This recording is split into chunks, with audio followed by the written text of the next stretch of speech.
continuem. Doncs seguim a l'IRB de Lleida i Universitat de Lleida i en aquest cas serà el Joaquim Agea qui us farà un gran viatge de les neurones durant el desenvolupament embrionari del nostre cervell. Ens guiaràs per aquest viatge. Moltes gràcies.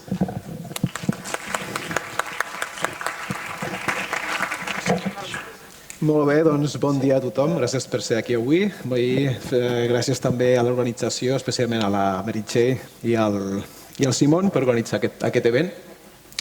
El meu nom és Joaquim Agea i lidero un grup de recerca al IRB Lleida on estudiem una mica com se desenvolupa el sistema nerviós i us explicaré per què té sentit això.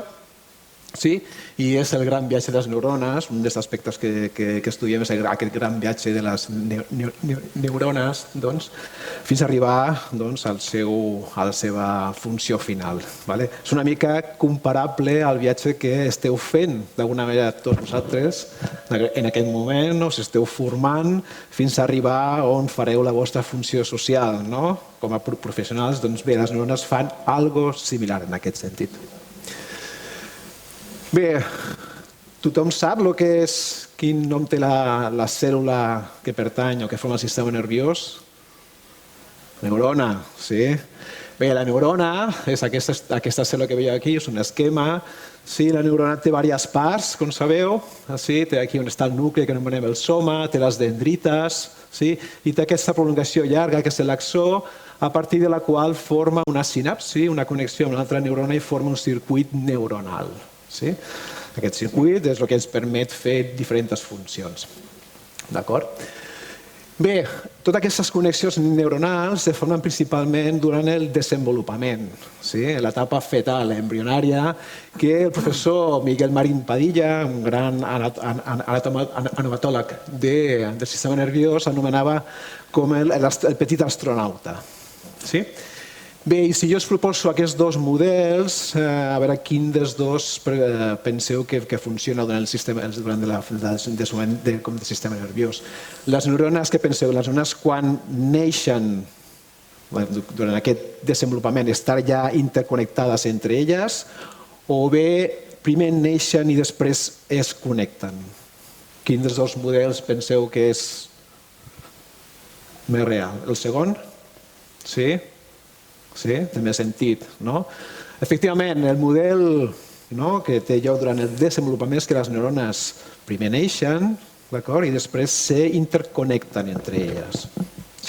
Bé, aquest procés de connexió que tenen lloc durant el desenvolupament és el que anomenem la guia axonal. És la manera com l'axó va explorant l'entorn fins a arribar a fer una sinapsi, fer un circuit neuronal correcte amb una altra neurona, amb un altre teixit. Però bé, durant el desenvolupament això és molt més complicat. No només l'axó s'ha de moure, sinó que les neurones no estan posicionades en la seva posició final, destinació final, sinó que també han de moure's, han de migrar. Per tant, aquestes neurones, mentre fan aquesta connexió, també s'han de moure, han de migrar. Simplement és que les neurones neixen en llocs diferents d'on faran finalment la seva funció. Una mica com vosaltres, segurament heu nascut en llocs, a Lleida per exemple, però la vostra funció final la fareu segurament en llocs diferents. És una mica el mateix. Bé, simplement per il·lustrar aquest moviment, són dues publicacions on veurem en aquest cas com aquestes neurones es mouen durant el desenvolupament, aquestes etapes embrionàries. Aquí tenim les neurones, aquí tenim els axons.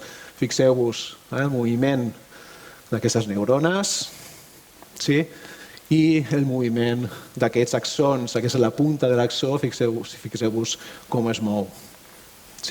Per tant, el que vull que us quedi clar o un missatge important d'aquesta xerrada és que el procés de desenvolupament del sistema nerviós és un procés superdinàmic. Moviment de l'axó, moviment de la neurona. Bé, i això quina magnitud o quina importància té? Té una magnitud, o si penseu com podem estudiar aquests processos i com aquests processos donen lloc a un sistema nerviós adult i funcional, penseu que la magnitud d'estudiar això és extraordinària. Estem parlant de 86.000 milions de neurones d'un sistema nerviós humà, adult. Cadascuna d'aquelles té entre 10 a 14 i 10 a 15 connexions, sinapsis. Imagineu-vos tot aquest sistema nerviós, totes aquestes decisions, aquest moviment, la importància que té i com d'organitzat està. I això és un problema biològic, com podeu veure, nosaltres ho estem des del punt de vista de la biologia, però és un estudi que requereix avui en dia la col·laboració, com hem dit abans, no només de biòlegs, sinó d'informàtics, de bioinformàtics que puguin analitzar tota aquesta complexitat i donar sentit. Per tant, quan parlem de la vostra inclinació cap a la recerca, una recerca bioinformàtica també és molt vàlida, per exemple, en aquest context. Bé, i sens dubte el gran repte en recerca biomèdica és entendre com funciona el nostre sistema nerviós. I és un repte en el qual vosaltres, si us dediqueu a aquest tipus de recerca, hi sereu partícips, hi sereu protagonistes principals. Per tant, us animo en aquest sentit i espero que en el futur proper puguem col·laborar, si us quedeu aquí i us interessa aquesta temàtica, doncs podem col·laborar conjuntament.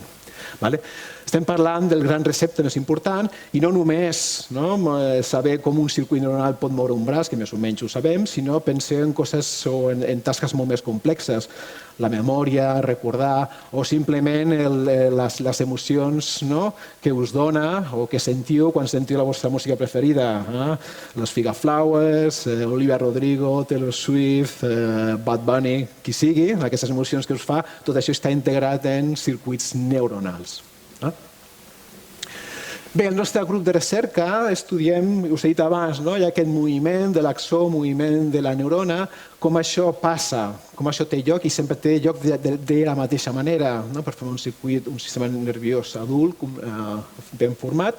Això, entre altres coses, és que la neurona va sensant el seu entorn i va interaccionant amb molècules que interaccionen amb receptors específics. Esteu familiaritzats amb el que és una cèl·lula. A la seva superfície de la membrana plasmàtica hi ha proteïnes que actuen com a receptors que un cop que uneixen un lligand desencadenen una cascada de senyalització amb proteïnes per aquí que generen una resposta. En aquest cas la resposta és que l'axó es mogui cap a un cantó o la neurona es mogui cap a un cantó o cap a un altre. Bé, com fem la recerca biomèdica? Bé, entre altres coses, i la meva ja ho he introduït, utilitzem models animals. I alguns de vosaltres podeu pensar, bueno, però és que els models animals no són humans. Sí, és una crítica vàlida, però no tenim una altra manera de com de fer-ho. Bé, per il·lustrar l'important o la validesa d'aquests models animals, us proposo jugar amb aquest joc d'aquí. Sabeu la dinàmica d'aquest joc? Sí? Tothom la coneix? Sí? Doncs a la propera imatge, hi ha dos organismes vius i us he de preguntar quin dels dos és un ratolí i quin és un humà. Us deixo 10 minuts perquè ho penseu, parleu entre vosaltres.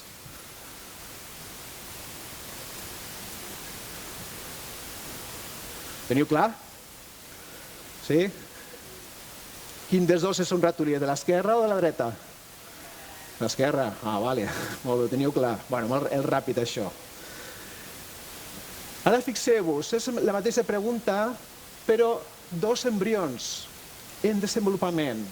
Quin és un ratolí i quin és un humà? Aquí no està tan clar. Teniu dubtes.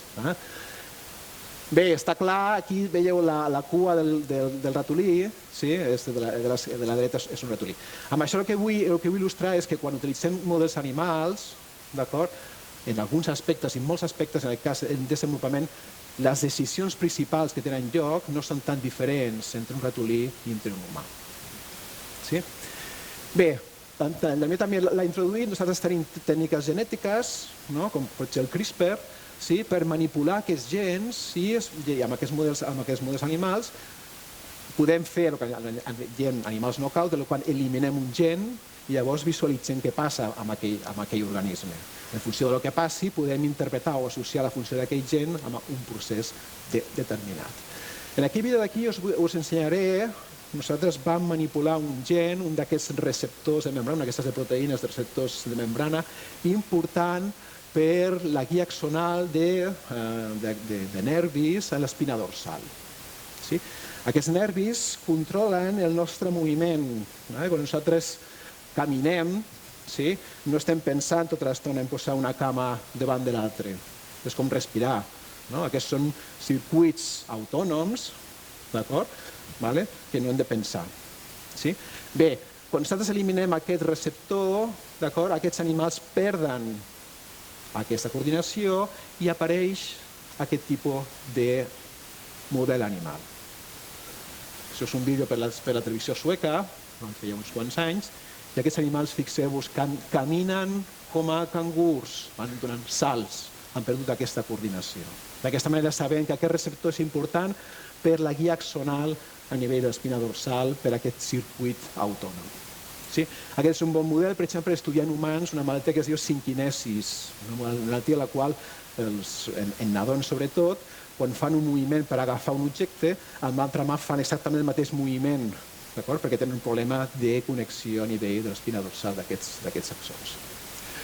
Un segon exemple, molt recent, són resultats que estem elaborant ara mateix per ser publicats, si els accepten. Aquí teniu una visió dorsal de dos cervells, un cervell humà, com veieu aquí, i aquest és un cervell de ratolí, evidentment no estan a escala. El ratolí és molt més petit. I el cervell humà, la característica que té és que aquesta escorça, aquesta superfície, que és l'escorça cerebral, està formada per aquests plecs i aquests solcs característics. Bé, en el cas del ratolí, aquesta escorça cerebral és molt més petita i el tret que té és completament llisa. És una escorça completament llisa. Bé, doncs nosaltres hem generat uns mutants, en el qual el ratolí, aquí tenim un ratolí control, quan fem una secció de teixit en aquest nivell d'aquí, veiem que l'escorça és completament llisa, doncs hem generat un animal, un animal knockout, per una d'aquestes proteïnes de senyalització que us explicava abans, en el qual l'escorça cerebral comença a formar plecs. Bé, la pregunta, i una cosa que estem investigant, és si aquests animals són més intel·ligents pel fet de tenir més superfície cortical, i poden desenvolupar tasques molt més complexes. Bé, l'aparició d'aquests plecs en ratolí sembla ser que és un problema de migració. Aquí teniu un exemple, en el cas d'animals control, nosaltres manipulem aquestes neurones, les mirem com inicien la seva migració en aquesta part d'aquí, i en l'animal control aquestes neurones migren correctament cap a la part de dalt de l'escorça. Quan nosaltres incrementem la proteïna d'aquest gen, aquesta sobreexpressió fa que aquestes neurones no migrin tant, i quan eliminem aquest gen, aquestes neurones migren més. Per tant, estem veient un problema de migració que és responsable de la formació d'aquests plecs corticals. I bé, la pregunta, evidentment, per què estudiem aquestes proteïnes implicades en migració? Per què ens interessa? Bé, la resposta és fàcil, i és perquè és per incrementar el coneixement que tenim sobre com es forma, en aquest cas, el cervell. Quan més informació tinguem per estudiar el cervell, quan més informació tinguem de com es forma aquest cervell, més possibilitats tindrem de reparar-lo en situacions patològiques, més eines tindrem per generar teràpies per aquestes malalties. Aquest és un exemple, són malformacions que apareixen en l'escorça cerebral, que tenen una escorça control, i que apareixen són imatges en humans, són diferents tipus de malalties en humans, on, per exemple, apareix la licencefàlia, en aquests nadons moren generalment prematurament per atacs epilèptics molt severs, i fixeu-vos que hi ha un problema de migració molt important i aquests plecs no estan formats absolutament. Hi ha d'altres tipus de patologia, però la idea una mica és aportar informació que després ens ajudi a poder tractar millor o generar terapèutiques per a aquestes malalties. Bé, espero que us hagi agradat, us hagi inspirat aquesta xerrada i simplement al finalment agrair al meu grup, d'acord? I una cosa molt important, els col·laboradors que tenim, col·laboradors que estan a Barcelona, Oxford, Alicante, com he dit al principi, és molt important la col·laboració internacional, d'acord, per fer aquest tipus de recerca. Sí? Doncs res, ja si tenim alguna pregunta.